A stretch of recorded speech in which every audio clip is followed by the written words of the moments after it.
अभिनंदन अंधभक्तांनो, तुमच्या मालकाने म्हणजेच अमेरिकेचे अध्यक्ष डोनाल्ड ट्रम्प यांनी भारताला रशियाकडून 30 दिवस तेल खरेदी करण्याची परवानगी दिली म्हणे। प्रश्न असा आहे की भारताने कोणाकडून काय खरेदी करायचे हे आता अमेरिका ठरवणार आहे काय? भारताच्या तेल खरेदीला परवानगी देणारा अमेरिका कोण लागून गेला आहे? भारताच्या प्रत्येक निर्णयासाठी अमेरिकेकडे परवानगी मागावी लागणार आहे काय? पंतप्रधान नरेंद्र मोदी यांनी भारताला अमेरिकेच्या हातातील बावले बनवले आहे काय? मोदी मीडियाला मात्र हे सगळे मोदींचा मास्टर स्ट्रोकच वाटतो। हीच का ती छप्पनची छाती, हेच का ते देश सुरक्षित हाथों में है।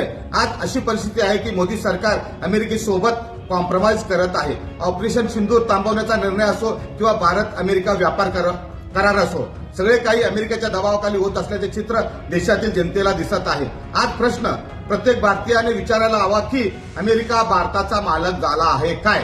भारताचे निर्णय आता दिल्लीमध्ये घेतले जाणार की वॉशिंग्टनमध्ये? सत्य इतकेच आहे की मोदी सरकार अमेरिकेच्या ट्रम्प समोर सरेंडर झाले आहे।